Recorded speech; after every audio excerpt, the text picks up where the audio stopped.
Good evening. You're watching the main news on HKIBC. I'm Sarah Wong. Our top stories tonight. Another diner at Moon Palace is said to have contracted the Omicron variant, taking the number of local infections to 4. A man with history of mental illness goes on an attacking spree in Kowloon City. And fire breaks out at South Africa's historic Parliament building. There may be a 4th local patient linked to the Moon Palace Omicron cluster. She is the wife of a construction worker who had died at a Kowloon town restaurant. Meanwhile, the government's vaccine bubble could be expanded in 3 weeks' time, just in time for Lunar New Year. Johanna Chen has the latest. As the Omicron variant continues to spread in the community, Health Chief Sophia Chan took to the airwaves to defend the expansion of the government's vaccine bubble. First introduced half a year ago at bars, party rooms, and entertainment venues, the arrangement will soon cover all types of restaurants, as well as other scheduled premises, including cinemas, gyms, beauty parlors, and so on.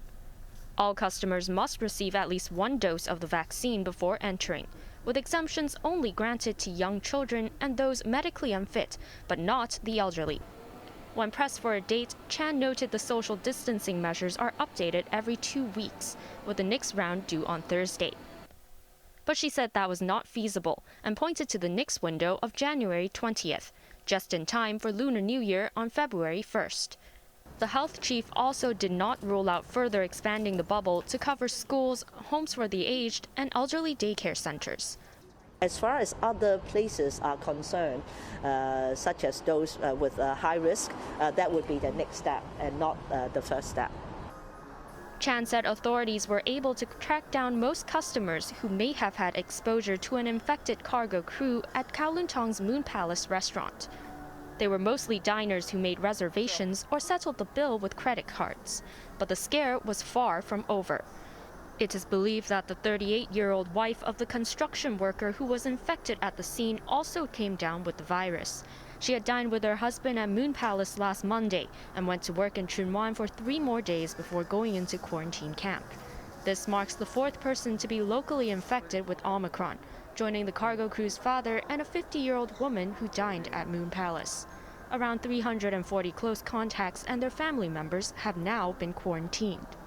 Meanwhile, Cathay Pacific confirmed that the 44-year-old crew member and a colleague of his were no longer the airline's employees. Both Omicron patients had allegedly breached self-isolation rules after returning from overseas. Johanna Chan, HKIBC. Hong Kong logged 26 COVID cases today, 17 of which were asymptomatic. 25 of the cases were imported from Canada, the United States, Britain, the Philippines, France, and other countries. The remaining local case was the 50-year-old woman who dined at Moon Palace in Festival Walk. Out of the 26 cases today, 24 carried mutant strains.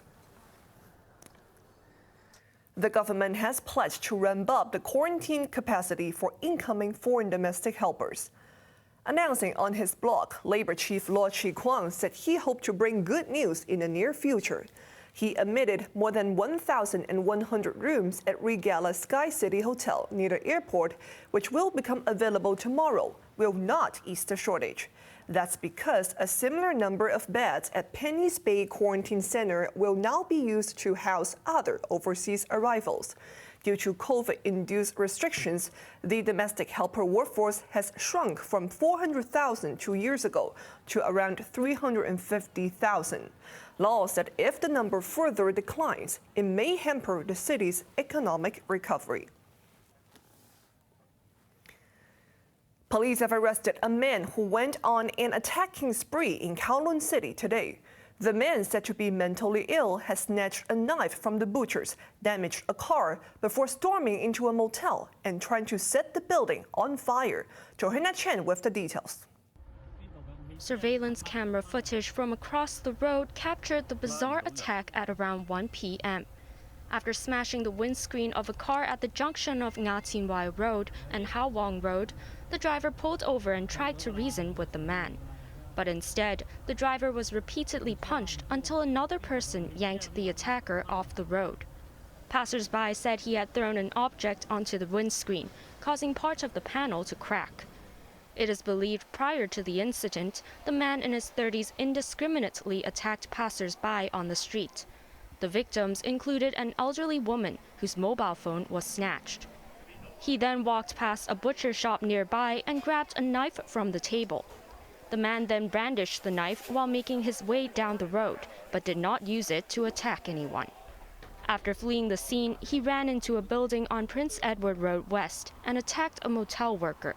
He attempted to start a fire with alcohol sanitizer and various objects before police rushed to the scene at around 2:30 p.m. and quickly subdued him. He was handcuffed and brought to Queen Elizabeth Hospital. It is believed he has a history of mental illness. Chief Inspector Yan Hongyong revealed tonight that the culprit is 37 years old. He is a mainland resident who is visiting on a two-way permit. Meanwhile, at least 3 people injured were also brought to hospital in a conscious state. Johanna Chan, HKIBC. Overseas, a fire has ripped through South Africa's parliament building. While no injuries have been reported so far, there are fears over the historic structure's integrity. It was visible even from a distance. Plumes of black smoke billowed from the House of Parliament in Cape Town. Dozens of firefighters flocked to the political center of South Africa to douse the flames. They believe the blaze started on the third-floor offices before spreading to the National Assembly chamber and the roof. According to officials, the fire alarm did not sound until firefighters arrived. Public Works Minister Patricia de Lille described it as a sad day for the country's democracy. We've done most of the repairs of that fire. It took a bit long because of the heritage requirements. Parliament is a heritage site too. But the actual situation seemed to contradict her claims. Concerns were raised over the building's structural integrity after part of its roof collapsed. Firefighters also detected large cracks in the wall. When the roof collapsed, initially the firefighters withdrew just to determine the structural strength, but they are in there now, and I said there's about 60 firefighters with specialized equipment, including the Bronto and hydraulic lift platforms that are giving us some more elevation. It does mean that a review of the fire safety systems needs to be combated. There was no report on injuries, possibly because the parliament was in recess because of the holidays. But the blaze came hours after the state funeral of anti-apartheid campaigner Archbishop Desmond Tutu at a cathedral nearby. President Cyril Ramaphosa was among dozens of dignitaries and high-ranking politicians who attended the service. 3 people are feared dead and several others injured after wildfires tore through the U.S. state of Colorado. Residents braved freezing temperatures to salvage what's left of their neighborhood. As people around the world heralded in the new year with joy, William Klein woke up in frigid conditions, a homeless man. Realizing his home had reduced into debris, the Colorado resident broke down in tears. Hopefully we can build back something, but there's just so much lost. I don't know who's going to want to come back to this. I can buy new books, I can buy new furniture, but it's really hard to build back a community and friends and a social network like that. Klein is among tens of thousands of Colorado residents threatened by wildfires engulfing the Silver State, famed for its ski resorts and forested landscape. The inferno, which began on Thursday, has razed hundreds of houses to the ground in a suburban area at the base of the Rocky Mountains. Police are investigating the cause of the blaze. If it turns out to be arson or reckless behavior with fire, we'll take appropriate actions. I have suspected we would have loss of life just based on the size of this fire and the speed and the ferocity. I think it's miraculous that if it is 3, it was 3 and not 100 or hundreds. Residents of Louisville and Superior returned to their charred communities to pick up the pieces. Their despair was aggravated by the freezing temperatures and snowfall. Although wildfires are common in the country's west, they are extremely rare in the middle of winter. Much of the region has been going through an extreme drought, which began last summer, threatening the livelihoods of farmers. Meteorologists warned that with climate change and suburban expansion, the devastation of extreme weather will become more painful. On to the weather now. Tomorrow will be mainly fine. Temperatures range between 17 and 21 degrees. Sunny periods on Tuesday before rain patches arrive on Wednesday. Now let's take a look at the weather around the world.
That's our main news for this Sunday night. We'll see you again at 11 with more updates. I'm Sarah Wong. Thanks for joining us and take care.